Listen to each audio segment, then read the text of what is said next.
All right, Minnie. Ready to start docking sequence? Okay. Engaging retro thrusters now.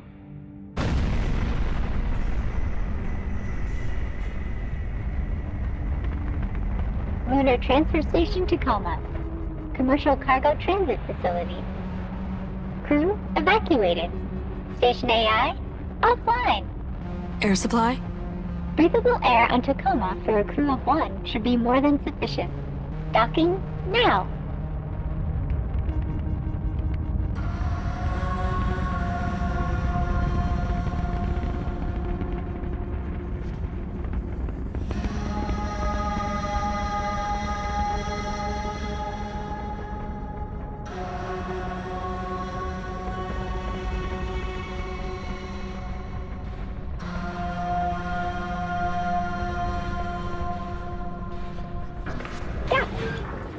Nice.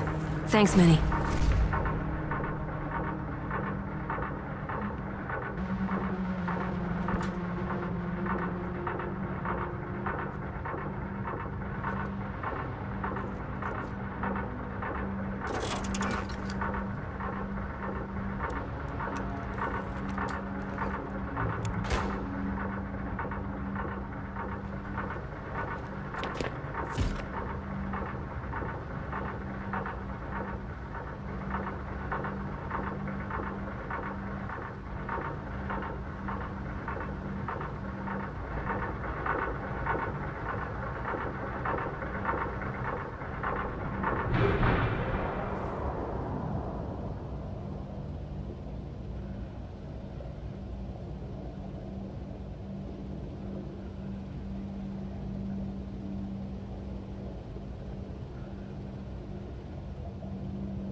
Hey there, I'm Steve, I'm Carla. and we are the co-founders of Fulbright, and we want to welcome you to Tacoma's commentary mode. Welcome. Throughout the game, you'll find icons like this one that will give you insight from a bunch of different people that contributed to Tacoma. You know, people on the development team that did design, animation, sound, and pretty much every other part of making a game like this a reality. It'll be both audio and sometimes visual. Yeah. So lots of information. Behind the scenes concept art and other kind of development screenshots and stuff like that. And also on your way back out of this area, if you do a full playthrough of the game in commentary mode, there will be some new nodes that pop up in the hub and in Amy's ship. So don't miss those. Thank you for playing through commentary mode, and we hope that you'll enjoy finding out more about how Tacoma was made.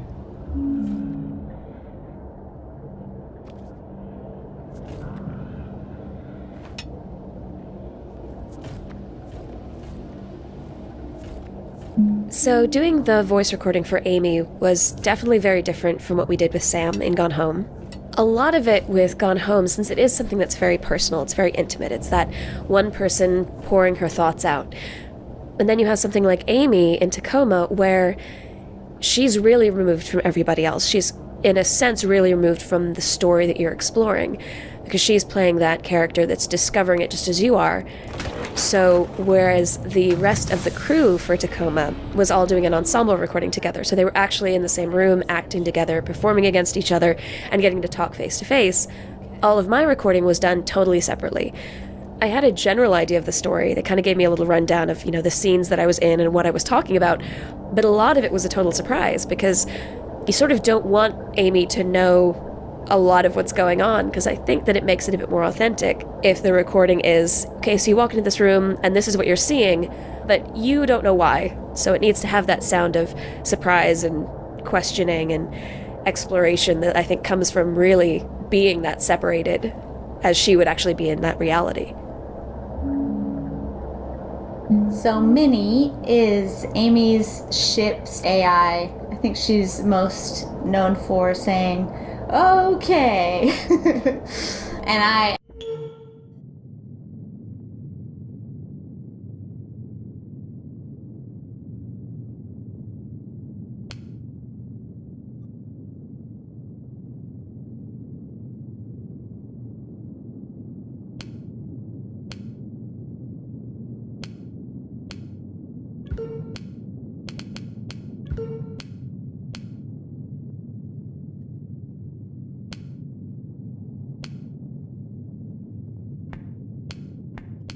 I am the voice of Minnie. When we originally recorded it, it was just Scratch, so we didn't know then that I would be the voice of Minnie, ultimately.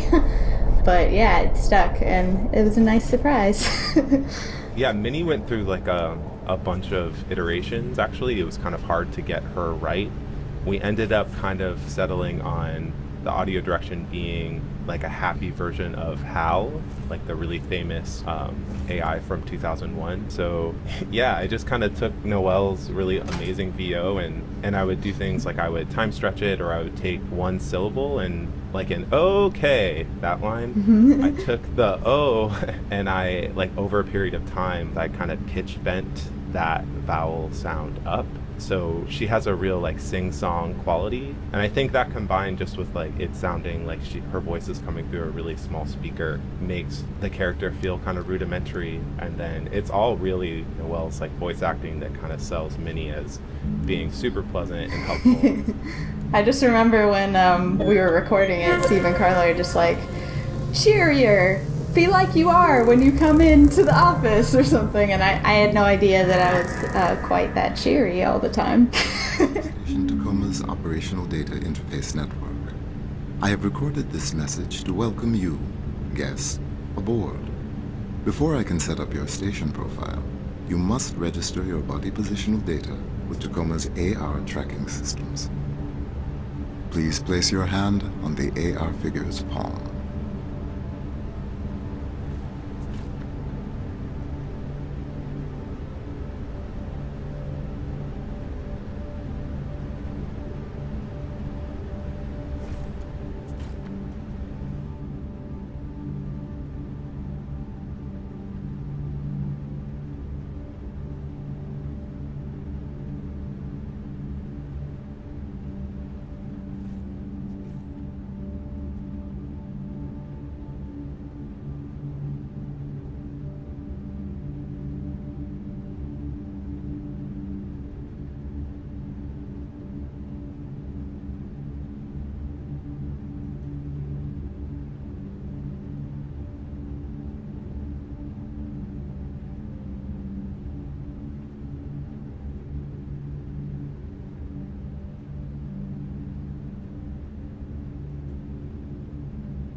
Your body positional data has been registered with Tacoma's AR network.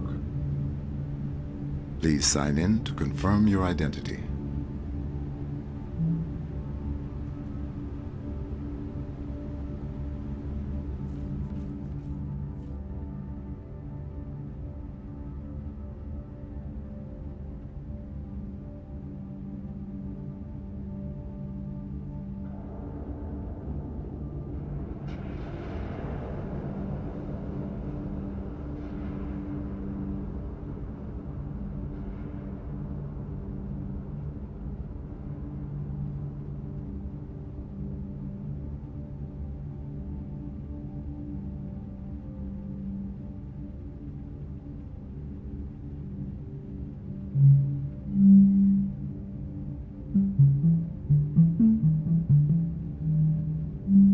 Thank you. Welcome aboard. While aboard Tacoma Station, please remember that all activity on this facility is monitored by AR recording. All activity records become sole property of the Venturas Corporation. Any questions about privacy and personal privacy should be everyone certainly sit down about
A lot of people ask about the use of sign language in Tacoma,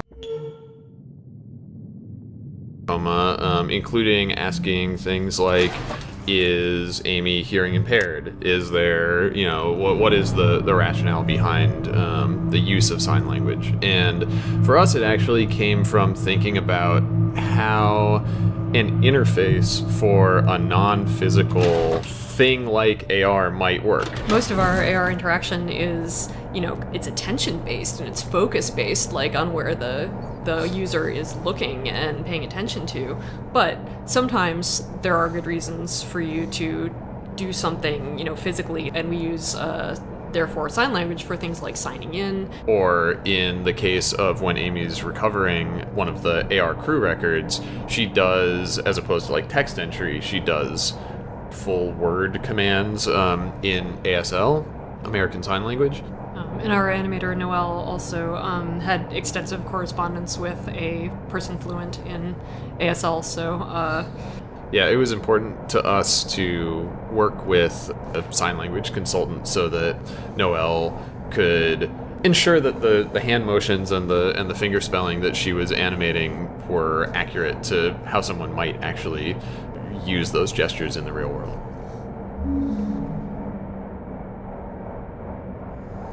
Here we are in the hub. Yeah. It's big. It is very big. Actually, that was one of my concerns when we sort of first started making the hub, was that, like, you just sort of get thrown into this giant space. Mm-hmm. There's a lot going on. There's little guys flying around. It's one of the only spaces in the entire game that feels very spaceship to me. Yeah. You go from here to a space that feels a lot more terrestrial, that feels a lot more grounded, and it's easy to get around, and you tend not to lose your bearings, and we help the player move through the space with, landmarking and lighting and stuff, and then you come back to here after that, and you're like, oh, I'm in space. Oh yeah, I remember. Yeah. Here I am in space weird. again, and it's disorienting, and it's weird, and it's kind of unsettling. I think that kind of works about it, because you're not playing the game in here, and the game isn't really about getting from A to B, so it's really kind of playing basketball. It's playing basketball, and it's also kind of, I always felt like this part was just kind of an intermission in the game. You like come here to kind of take a breath after, a long bit of story, and it's a fairly empty, quiet float, which I really liked. I remember because I made a bunch of signs to point us in the direction of the Tacoma Dome, and you guys just let me kind of go bananas. You didn't say anything particular. You said make a bunch of signs, and I just made them say a bunch of stuff like, those mystery spots? Maybe, I don't know. Yeah, they have those where you were? Yeah. You'll drive, and they'll be like, two more turns till wall drug, or to your mystery spot, or whatever. Yeah. And so I wanted them to have that tone, and I thought for sure you guys would be like, no, more serious, but you're like, no, great. No, they were great. Yeah. We loved them. I think those kinds of things, like what we really wanted to do with a lot of Tacoma was say that the station is very manufactured. It's a little antiseptic as a base layer, but then the characters kind of humanizing that and expressing their personalities on top of it is what a lot of like what you find is about. So the signs being kind of like, the crew having fun and making jokes for their own amusement, I think is totally appropriate here. Yeah.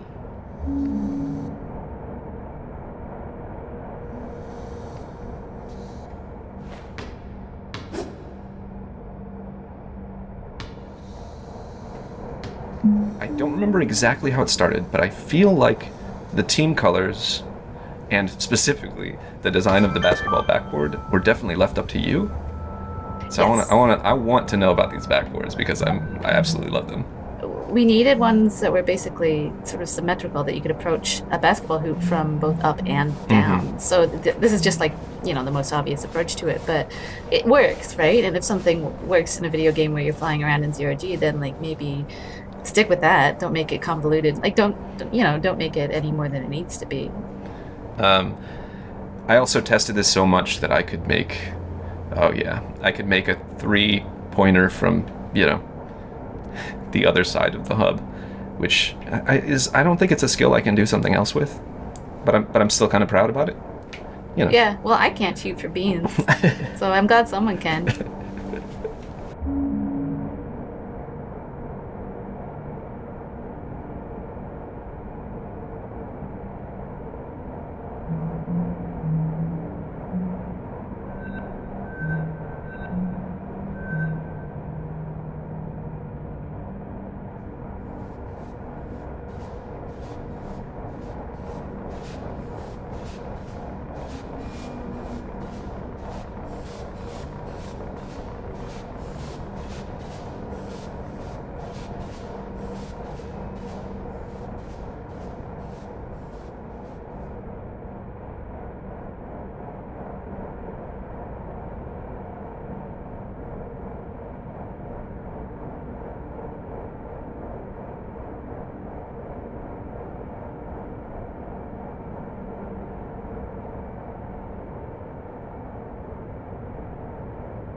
Excuse me.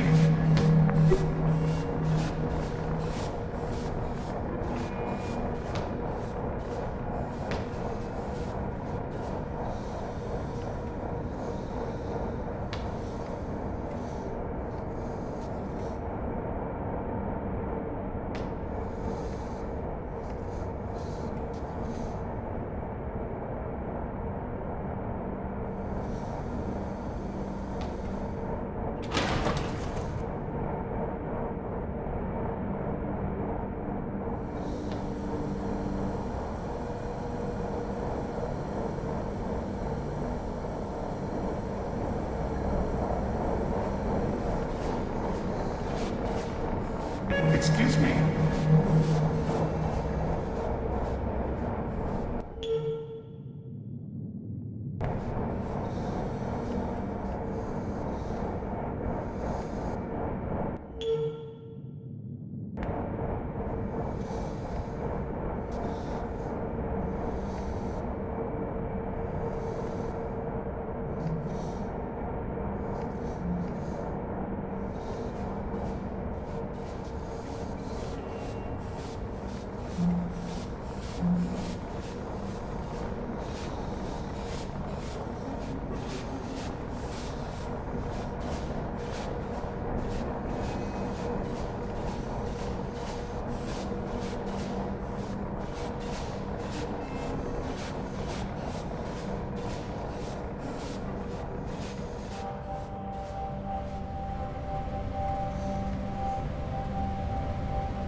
So, Zero G controls. You are a little floating ball in space. Is that accurate? Yeah. You're generally a cylinder walking around, but when you're floating around, you're a sphere, so you don't bump your feet or head into things when you wouldn't expect to. In theory, your feet are floating out behind you and not getting in the way. So you're not a long tube. No, you're just Superman. a sphere. Okay. Yeah. Alright. That would be even worse to program. I believe it. Because you're a perfect ball, and because you're a pretty small ball, you can actually dunk yourself through the basket. You don't get points for that, though. No points. No points. That should be a Chivo. Yeah, we missed it somehow. Just skulls. That's amazing.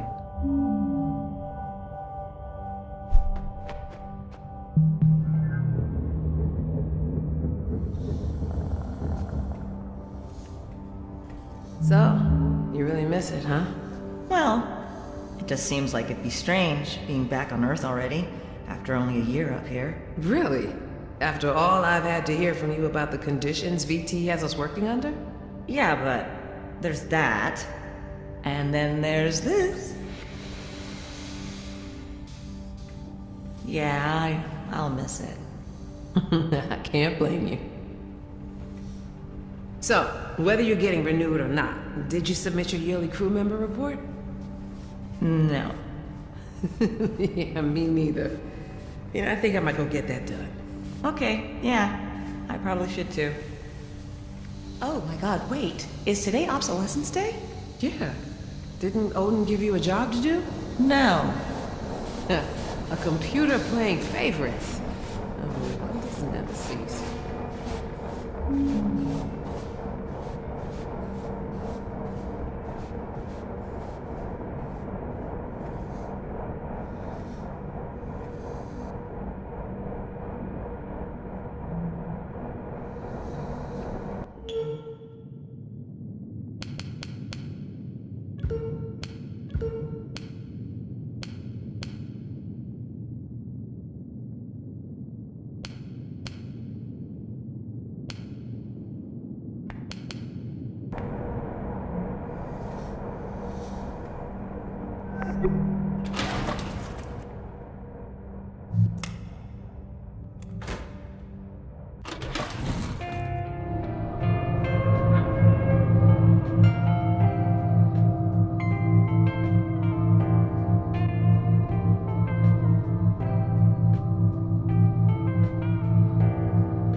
All right, so the advertisements you see in the transfer shaft are advertising the Ventura Spelt vacation homes, and I got to illustrate them.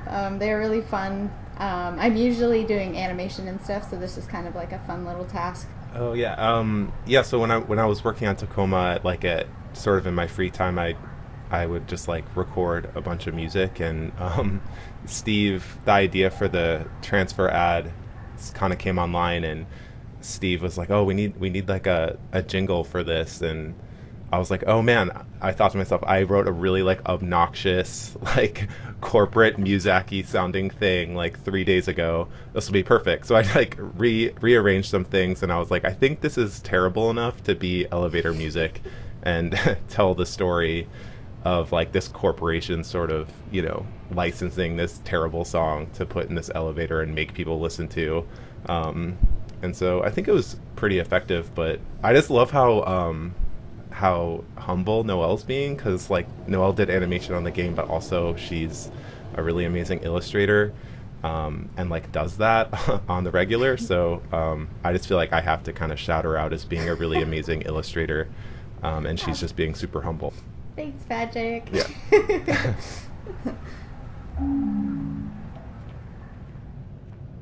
Typically, Steve, who's the main writer, will send me a description of technical requirements for any given sort of game object, any thoughts he has about like the basic look of it. And in this case, the sync device had to feel like this, like sort of like a heavy-duty industrial object. Like he mentioned when he was talking to me initially about like early beige Apple products, kind of like the Apple II. And it couldn't have any buttons, as you will know, because the moment there's a button is the moment you as a player you want to press that button, right? And so if we can't pay off a button, generally we don't put a button in, or we steer away from it. So that's why you won't find many or any buttons in Tacoma Station. So there's actually a whole bunch of physically made paper items in Tacoma that our characters made, and in order to make those assets, Kate and I pretty much always actually made those paper objects and scanned them and whatnot to put them in. As opposed to typing it out in Photoshop. Yeah. I guess we carried that over from Gone Home, just kind of making things physically on paper, because it really does look a lot different. It does, yeah. And actually, there's a little bloody handprint in the drone bay, and I spent a lot of time just like getting my hands covered in ink and then just smacking them all around pieces of paper. It's extremely and doing good. like little blood spheres and stuff. I feel like now I pass this rite of passage because I put a bloody handprint in a video game.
believe it. Well, you told me we get renewed. Yeah, but I meant us, not the whole crew. I guess there's just something special.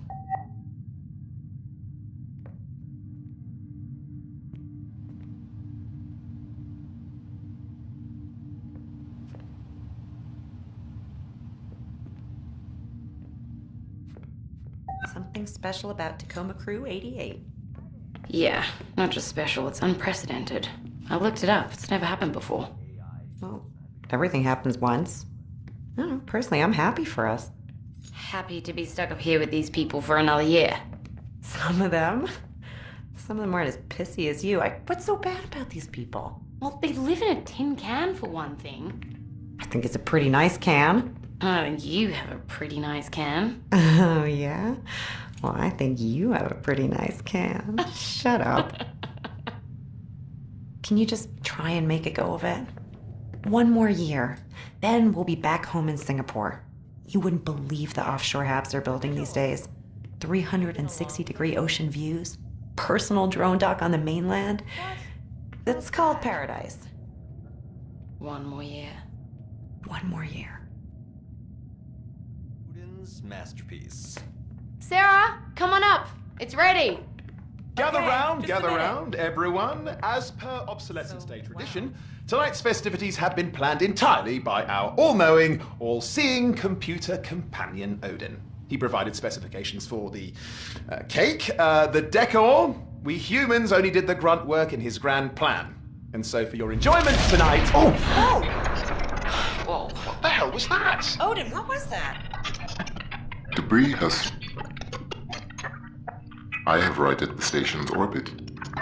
Meteor shower? But they said that...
So there's no I'm oxygen not on the getting enough station data except what we're connection. breathing right now? Correct. But look at this. Additionally, How long does that give us? Sarah? Jesus, how much shit hit us? 48 hours. No, I'm trying other.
Their AR channels. If Odin's readings are correct. Nope.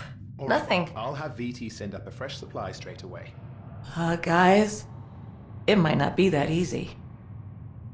additionally, external communications have been lost. So we've got no air supply, no external comms, no way to call for help. Well, anybody got any bright ideas?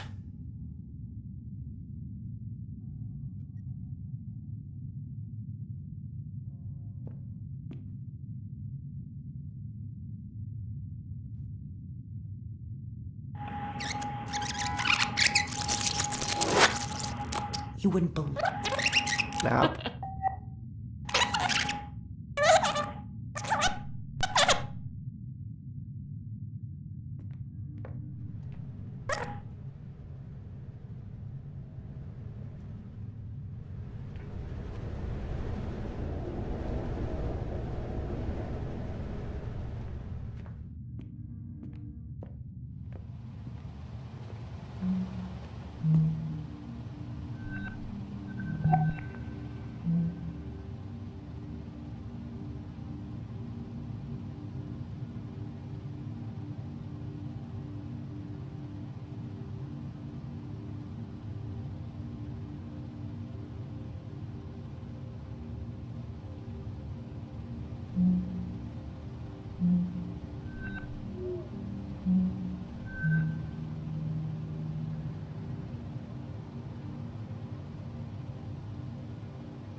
So the whole main scene in the dining room centers on this making and unveiling of Odin's cake, which he sort of neural network together into something that he thinks that humans would kind of like to eat for this weird party he's throwing. So that's the cake in the game. It doesn't actually exist. It's just sort of implied sheet cake. But Sarah, for our lunch party, so you were responsible for actually making, like, reproducing the cake in real life, right?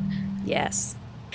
I almost feel like I think in my head that it was going to be a lot funnier than it actually was. Like, I was very concerned about the look that I was going to get from a baker when I go in and say, "Hi, I need like a basic sheet cake in gray," and then with very specific red icing. But yeah, she ended up being fantastic. I think we agreed right away that it needed to be some very clear store-bought sheet cake style, nothing super fancy, because again, you're supposed to be reproducing something that was made in the game. Yeah. She's like, got it. This is going to be great. Now, how big do you want it? And I feel like that was the biggest decision, was because the bigger it is, the more of a fun statement it makes as that reproduction cake. Yeah. Luckily, it turned out to be pretty delicious, and I think everyone enjoyed digging in. Yeah, it was good. I loved it. Steve and Carla are really inspired by that scene around the dinner table in Alien. So I was thinking a lot about that scene, and I was like, well, how can we have our own little gathering table like that? And I drew a normal, like, rectangular table at first, and I was like, that's boring. So I put the little, like, weird tilted end on it. And Kate liked it, so she took it and, like, made it into a real table, which is what you can see in the game now. And I was always kind of excited about that. I was like, I designed a weird table.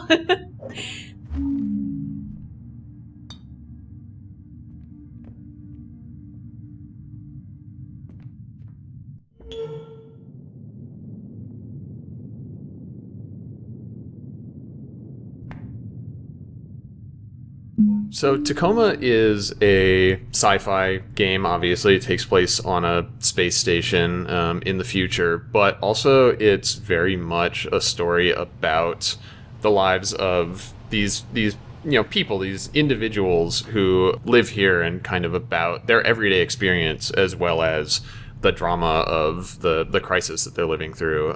And so, the sci-fi stuff that we looked at that was really an influence on us had, at least in part, a strong focus on that kind of relatable experience of the people who are in these fictional worlds. Yeah, there have been some really solid scenes that we could still draw from, especially in things like Alien. They have the waking up sequence, the dinner table sequence where everyone's talking and, coming from their different walks of life and relating to each other. And if we just cut it before John Hurt explodes, then everything is appropriate. Yeah. Then we have like Moon, which has long sequences of how a person could actually live their life. And those were the kinds of things that we wanted to be able to talk about, was what are these people's lives like in a day-to-day way, so that you can kind of picture what it would be like to be here, or what it would be like to be in their situation, and kind of identify with that. Totally.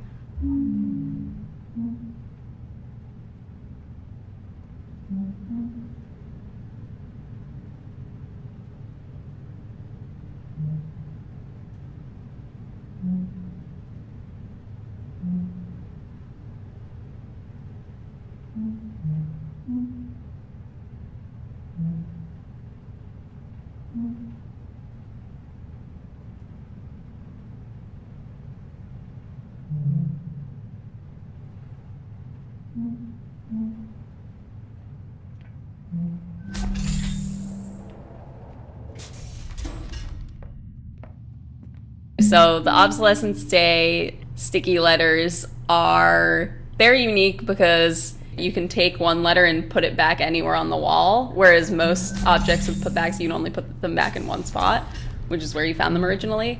But yeah, these sticky letters, you can sort of put them anywhere on the wall to spell out whatever you want, which is hilarious. And also, if you put them back a certain number of times, I think it's like 3 times, they lose their stickiness, and you can kind of tell because the sound kind of sounds like you're peeling off the letter from the wall, and like it falls off, and there's sort of a sound effect for that.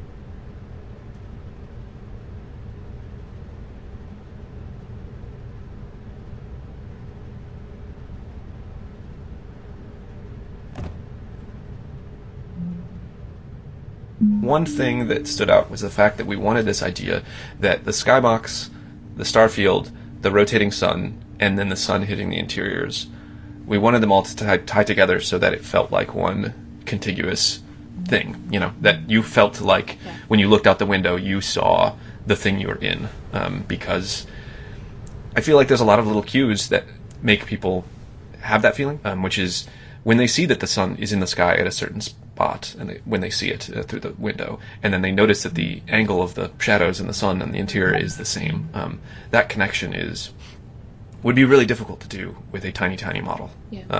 Because we'd have to do some kind of calculation between the tiny sun that is moving around the tiny model and the real giant sun that is moving around the interior spaces. And one of those things that fell out of it was that station is actually as big as a real space station. And that is a funny thing to do with your time.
Glitch text was initially a way for us to make our text more approachable. We wanted to have the appearance of a full page of information, but not make you have to literally read the entire page, you know, and retain everything. So we were like, what's a good way for us to give you basically islands of ideas to grab onto so that you, don't have to process an entire page. But also, you know, like Carla was saying, we had this problem conceptually, which is like, if you open, for instance, a web page in an AR desktop in our fiction, why isn't it just the entire thing that you can read? We didn't want to have to put all of that in front of the player, and so being able to say, like, a lot of what our games are about is only having access to little bits and pieces of information, and then you have to fill in the gaps as to what the entire meaning is. And so glitch text for us is hopefully the text version of saying, well, I only have like this sentence and this sentence and this paragraph and this little snippet, but I'm involved in interpreting this as the player by saying, oh, and here's what must have been between them, or what the whole message is, without just, you read all the way through it and there it is.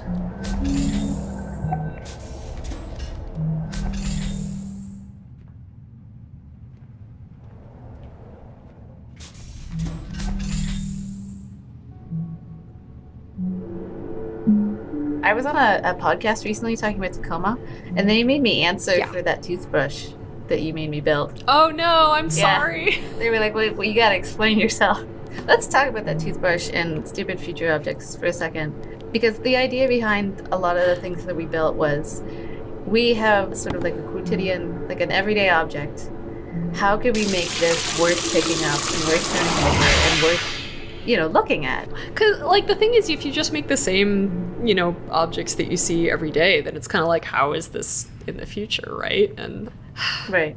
Well, the other thing is that Venturis being, so vastly corporate and opaque, can you imagine the companies that, like, they would have contracts with? You gotta imagine it's like those awful government contracts where they're like, yeah, I mean, I don't know, we made here's a bunch of toilet seats, I guess, or whatever, and they don't even have to, like, work or whatever. It's gotta be one of those things, right? Venturis doesn't know or care. Yeah.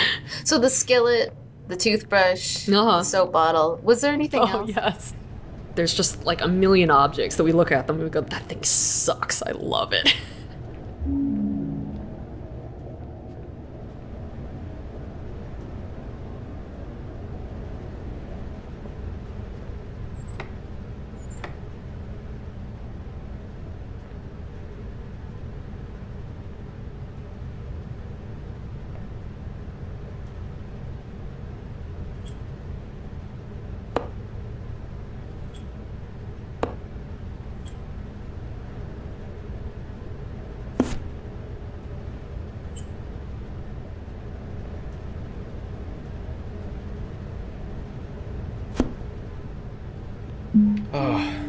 The darts. The darts. This dartboard had potentially more bugs than anything else in the video. I was still fixing bugs, the last night before release on this. It's just, there's so many states and so many confusing, unique features about this with the, being able to put the darts back in the door, and then the door can move, and the door can be open or closed, and it can close on a dart that's stuck in the board. You know what? We could have just made it so that it wasn't a cabinet, so that the darts were just stored underneath in a little rack or something, and then that would have solved so many problems for you.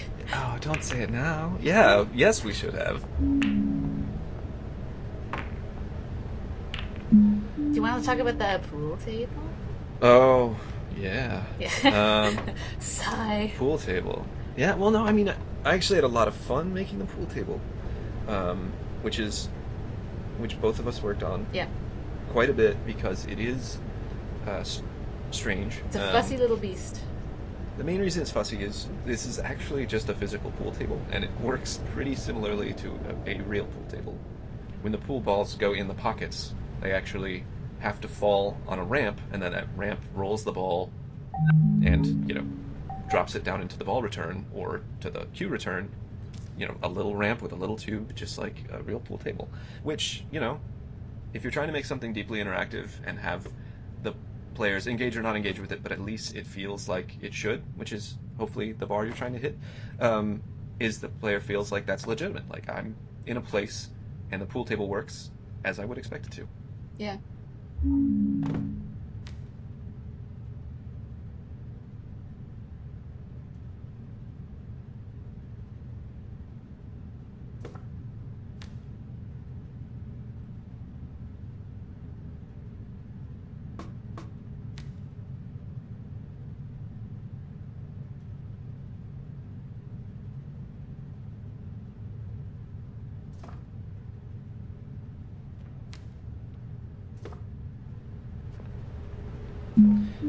So here we are in the lounge, my favorite place in the game. Yeah, mine too, I love think. it. I can't put my finger on that. Part of it is the pillows. Yeah. Oh, so those pillows were kind of a nightmare to make, and the less I could see them at the end of the game, the better. Just because when I made those pillows, they weren't like sculpted or anything like that. I was using this program, which is like this. This is basically a sewing program, in that it allows you to make patterns in cloth simulation, so that you would, make like a pattern, like a traditional sewing pattern, and then it allows you to stitch it together. And if you have something like these pillows, it allows you to use a pressure slider, and it'll sort of inflate the thing you've stitched together. Except the problem is that I kept on just gently inflating in them, and they kept like floating into the void, to the point where like every time that I tried to make these pillows, I would just lose them. They would just float away. So by the time that I was done making what should be a fairly simple model, because I was learning new software at the same time, I was like, I'm done with these pillows. And then someone put them on the lounge floor, so I had to see them every time I came in here, not just in the bedrooms.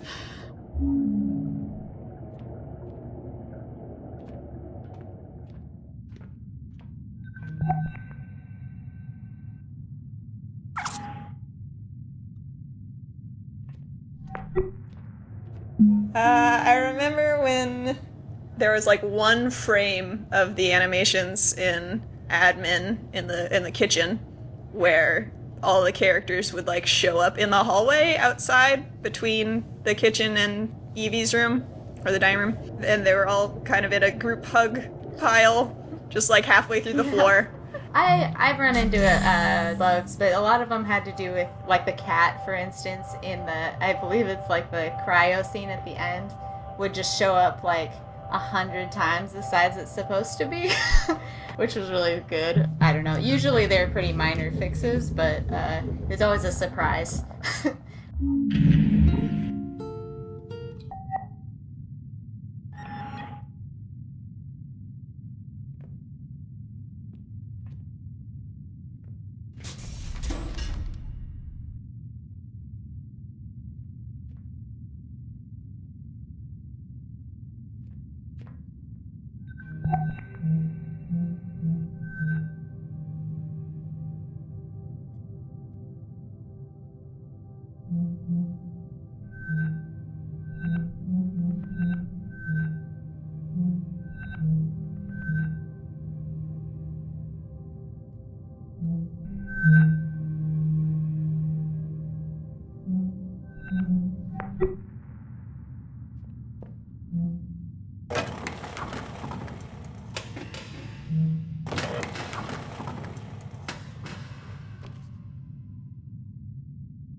We're a cat-rich studio.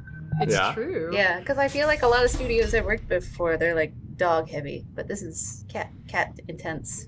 Yes. We have many a cat. It's true. In Evie's bunk, we have all three of the cats from the development team, which makes it sound like they worked on the game. They did. Okay, fair enough. Did.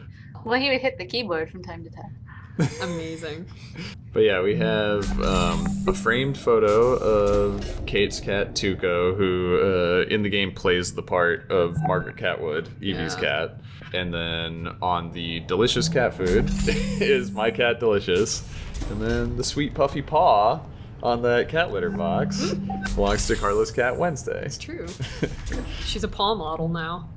The Tuco picture frame, originally when I made it, Carla, you'd asked for a picture frame model. Yeah. And then I had just kind of put that picture of Tuco in there as a placeholder, with the idea that eventually we would put actually something like relevant. Because at that time there was no cats in the game. Right, I remember. And then it sort of stayed in there, that picture, for a long time. Mm-hmm. And then... up to the present. Till the present, yeah. And then it just kind of, we just kind of kept it after a while.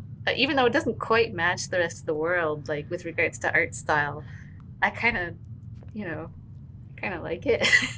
It's great. It's great, and especially because Tuco unfortunately passed away during the development of Tacoma. But now every time I play this game, I can just go in there and look at this picture, turn it around. Yeah.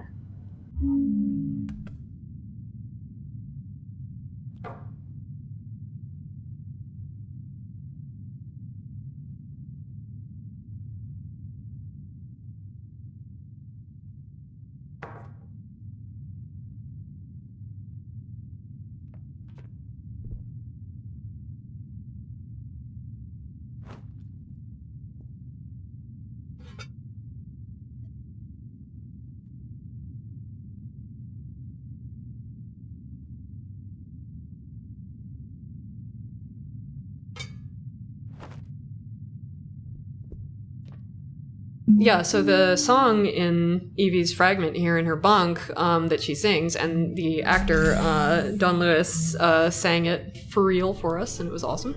Is that all there is?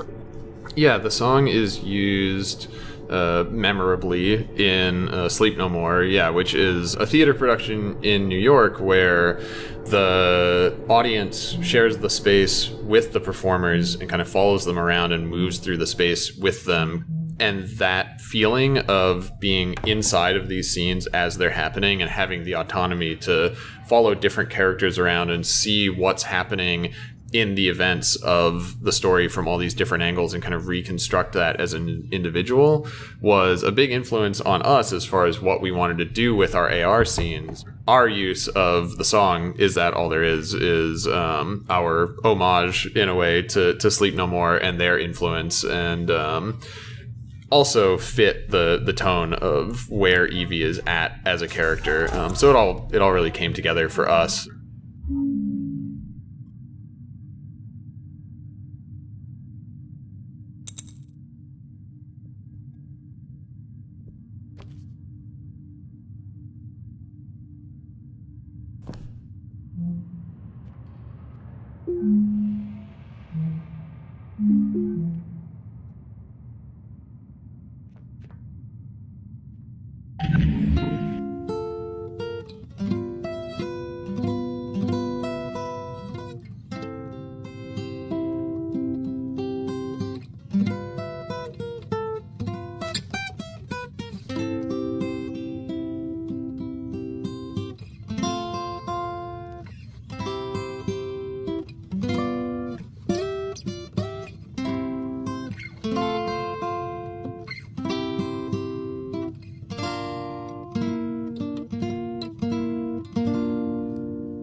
Is that all there is? Is that all there is? If that's all there is, my friends, then let's keep dancing. Let's break out the booze and have a ball. If that's all there is. Ugh, really?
So Tacoma's localized just like you would expect a game to be localized in that it has subtitles. And I think the interesting part of the localization for Tacoma is the in-world aspect, where if you have your settings turned on to have AR overlays, then if you look at something like, for example, a magazine in a bunk, the text will appear translated into your given language as an AR overlay. So using the fictional AR technology as a way to show translations of text in the world. And also, like, even just like in-world signage and stuff like that, where it'll just you just like translate it directly in the world, so people don't have to be like, what does that say? Let's turn on the overlay. It's just there. Yeah. Right. And so you're seeing digital information the way that a character in the fiction might if they were just switching their like augmented reality rig's native language to Russian or Japanese or what have you. I think that Tacoma does look really cool in other languages because if you Yeah. go into the language menu and swap, you just see the whole world. Like if you're in the hub, you see the whole world change language. So I would encourage you to take a minute and try swapping the game into like Japanese and Korean and Russian and just kind of see the world transform through the character sets that come up because it's pretty neat.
Prior to my appointment as CEO by the Board of Trustees, Venturas had not been led by a Venturi for over 4 decades. And those were decades that saw an unprecedented wave of advancement outside our walls. Gene filtering, augmented reality, artificial consciousness. And yet, Venturas had not been a part of these new technologies. With your help, all of that is about to change. The technology to fully automate isolated orbital facilities using AI has existed for as long as I've been alive. Venturas must lead the way on this crucial issue. Humans for jobs only humans can do. Cutting-edge, multi-generation artificial intelligence safely handling the rest. Orbital safety above all else. Would this significantly reduce the number of people working full-time in space? Yes. And that's just the point. This has been a message from your Chief Executive Officer, Sergio Venturi.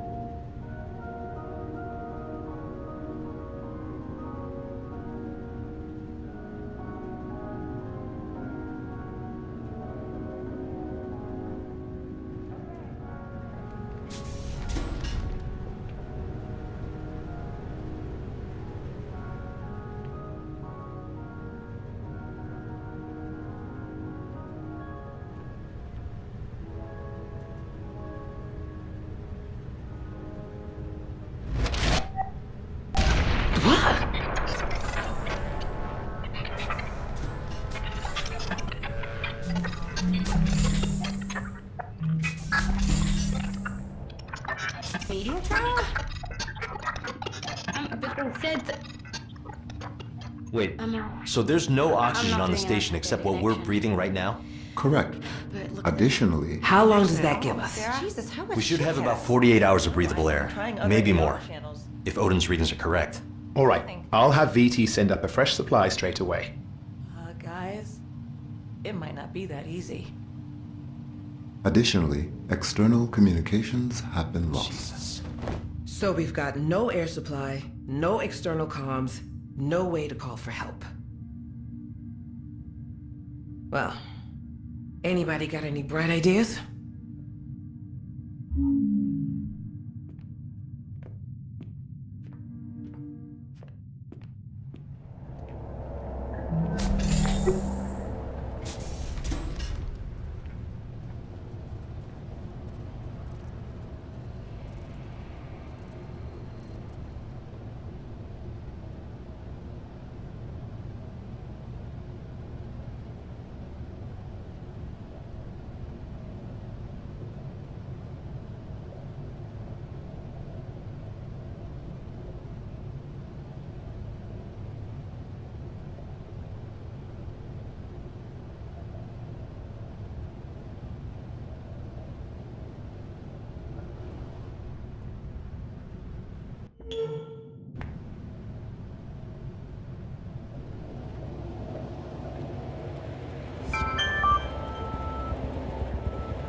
All right, ladies, you have everything you need?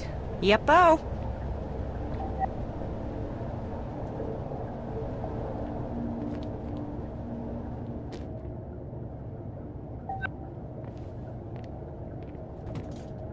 Thanks for offering to help.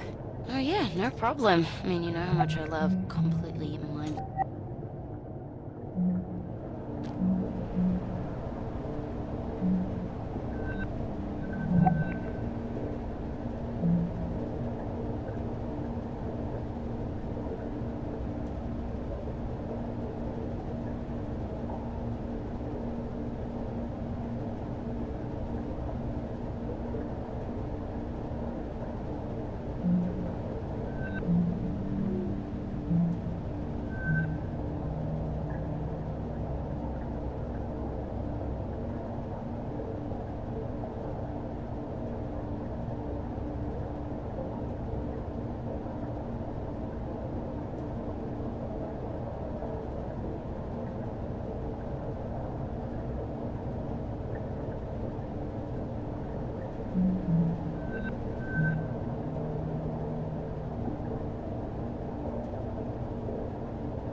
Don't start. We don't even know if we're getting renewed yet. We're getting renewed. Okay, so if you're so sure, maybe we should just do our jobs then? So we'll get renewed again next year?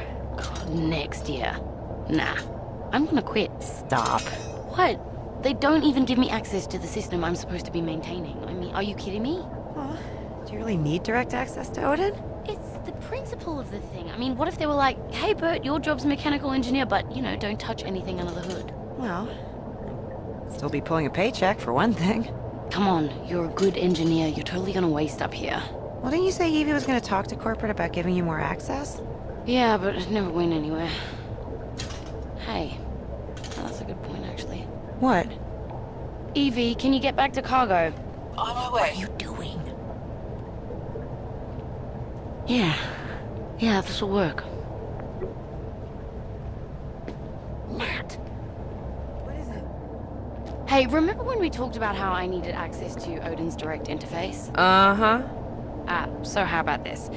Tell VT if they don't grant access to Odin, they're gonna have to find themselves a new network specialist. Oh my god. Nat, you're not even renewed yet. You don't have access to Odin? No. There's a whole part of the networking module I can't even get into. People, everything on this station is VT's property. We're subcontractors. They get to decide what exactly we do and don't have access to. It's in all our paperwork. So if you want to quit, then just quit, but don't make me your go-between. I mean, it is fair. How is she meant to do her job? Clive. Then again, rules are rules. Nat, I'll think about it. And for now, how about you just get the rest of this job done while you still have it? Aye, aye, Captain.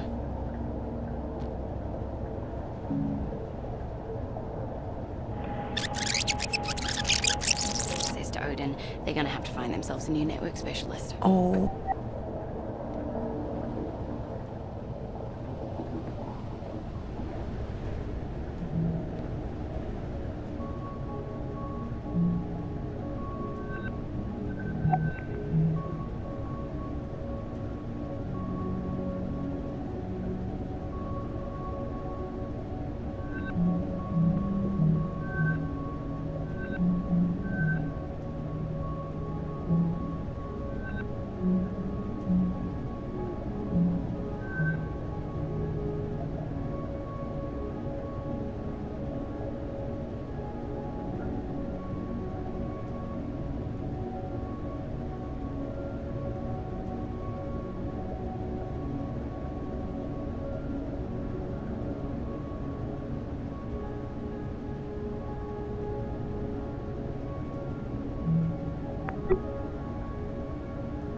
We were really glad that we did commit to recording all of the main scenes ensemble style Definitely. in person, because something that's really common in video game voice recording and in like animation voice recording is that you have each individual actor come in, sit in a booth, record their lines on their own, and then it all gets edited together after the fact.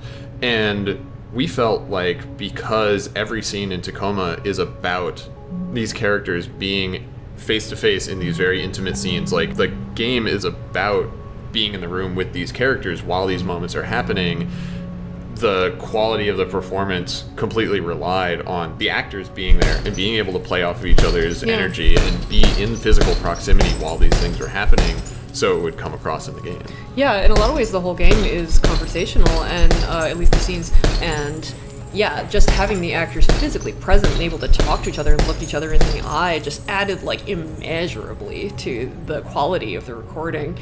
It was also really cool to see how excited the actors were to be able to perform their parts together in person on stage, because it's just an opportunity that I think in a lot of games and animation you just don't have the chance to be involved with, and so we really want to thank our voice coordinator Michael Surix, who arranged all of the logistics of like getting a soundstage together and getting everybody in the same place at the same time, which is not easy. All the way down to coming up with a scheme for taping the mics to the actors' foreheads so that they would get the least amount of interference from clothing and like skin movement as their faces moved while they spoke. I mean, that's one of the big challenges, is that, you know, if you're recording a scene like this for the screen, you can have a boom mic that's just picking up everybody's lines.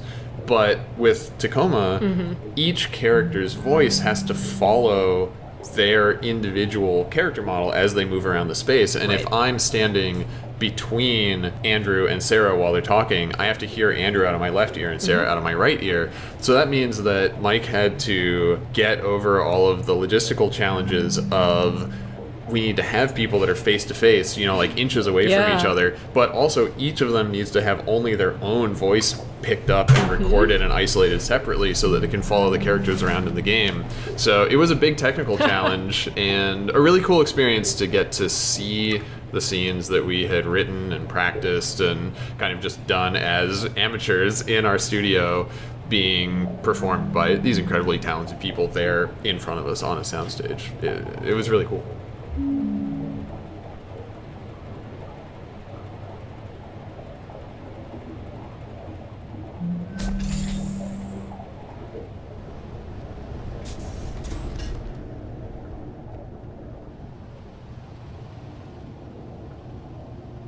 From a level design perspective, why was Tacoma, why was the actual station built with so many angles in the first place? Basically to make an interesting shape and sightline. That was like my intention. When I was doing the original grade blocks, everything was pretty squished together because, you know, we were really emphasizing like keeping the station feeling compact and, you know, small enough to be realistic in space, you know? Yeah. And then the wall models themselves are like, because they're angled on top of angles, so it means that the footprint of at the base, so the floor area is actually smaller than the ceiling at the top. So sometimes I would put the final meshes in and the top part of the wall would cut into like Clive's closet. And you know, in level design and environment art, there's this idea of the grid being God. And that whole area, like, we just totally ignored the grid, and we just, everything is just sort of bespokely created. It's funny because like I think the area is still like, it's cool to walk through, and Ops is one of the wings that I think we pulled off the like feeling compact on a space station theme the best. Because it really does feel like you're kind of in this constrained space. I mean, the gym is pretty open, but like this hallway with Clive's bunk and office, it actually, I do feel like it feels small and realistic. So despite the challenges of actually building it, I still feel like it's successful. Lessons were learned. Yeah.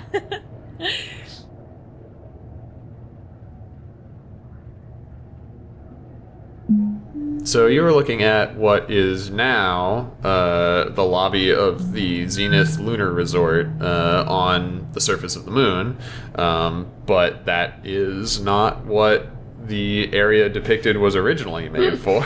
Yeah, this was originally the main lobby of the station where the visitors would come in and this would be the first thing they'd see. In the original version of the game, Tacoma Station was a much more opulent. It was a customer-facing space, and you know, still in our fiction, the richest of the rich are the people who do things like come up to the lunar resort. But partway through development, we realized that these big, opulent public spaces are kind of the antithesis of what our games are about, which is kind of getting into these dense, intimate spaces that tell you a lot about the people who lived in them. Right, certainly, like, you know, almost by definition, like, a big public space, no matter how fancy and detailed, cannot be personal. Yeah, I mean, it can tell you about the state of the world broadly, it can tell you about the function of the place, but you would have to go into the offices of the people who run the place and look at their workspaces and see their personal effects to really understand who they were. And so a big part of revisiting the core, like, kind of conceit of the game was to say, how do we make the station as a whole something that can tell you about who the people that live and work here every day really are?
No, Joe.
Operations and admin structurally mirror each other a lot, as far as like the types of rooms that were needed for this character's job. So it actually is kind of cute because there are a couple in the game too. So operations feels much more constrained, even though the gym is pretty big, but outside of the gym, things are pretty packed together. But there was also a huge win for us, which is that when you start to make spaces where people live in them, there's a density of decoration and artifacts that you put around to kind of show that people were there and what they were doing and how it happened. And turns out making that in a really, really big room is hard for us, and in some ways hard for a player too, because you're presented with this big warehouse full of places to go and boxes to open. You can feel like you look in one corner and there's nothing there, then you might just say there's nothing anywhere, and you might get this feeling of numbness, of just finding too many of the same thing. I kind of like Clive's bunk as an example of that, because the bunks are pretty small in general because of this sort of more constrained rule that we gave ourselves. Because you walk in and you're basically presented with a lot of his character right away. Like you see the little table with all the booze on it, and you see his ties are right there. Like you've sort of got this little Clive diorama. And that's definitely an advantage you get from making more constrained spaces.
Look, I don't know why. All right, I mean, you know how I've always been. It's never real in my mind. Why would she give a damn about me? Of all the people... Shit. Oh, bollocks. No, I'm spilling scotch all over outer space.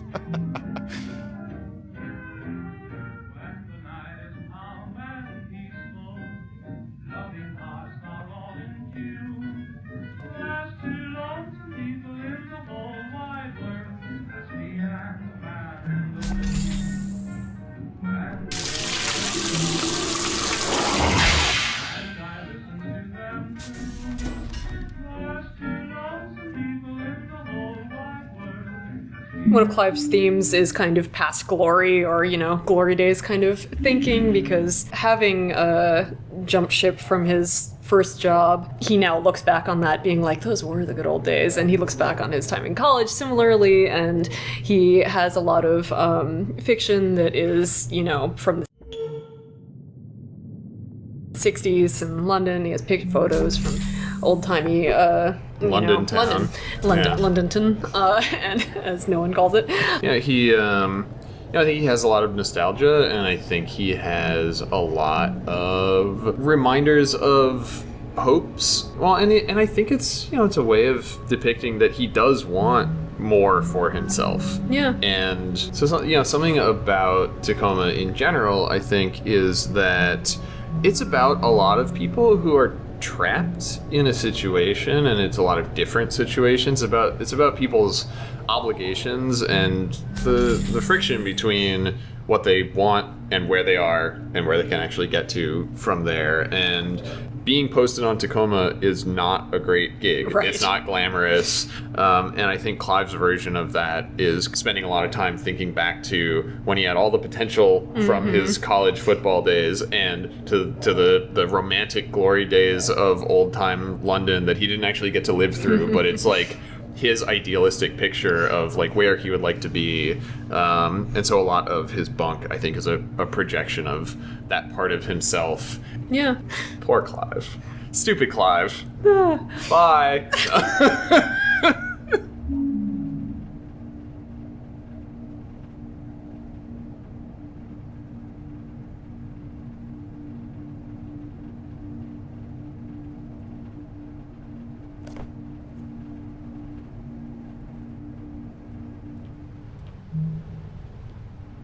We have a station cat. Well, look, a cat. Oh, hi. This cat, who belongs to Evie, is named Margaret Catwood. That's right. Which, you can find one of these cats in each of the main AR scenes.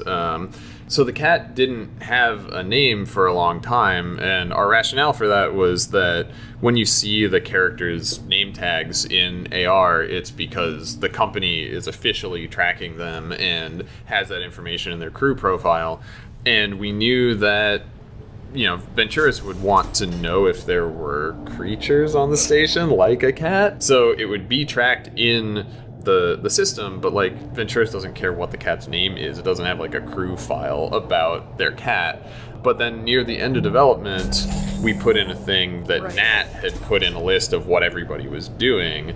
We included the cat in that, and so Nat. Right, because Nat's like she's a goof. And at that point, it's like, all right, well, she's gonna put in the cat. She's not gonna just refer to it as like the cat. So I just went into our Slack channel and I was like, so what's the cat's name? And I think like 3 seconds later, Carla replied with just Margaret Catwood, and I was like, done. I think that had been in the back of my head. I actually considered naming my cat that at one point, and then I was like, no, it's perfect for this. That's very good. But yeah, it seemed like an appropriately silly name for the station cat.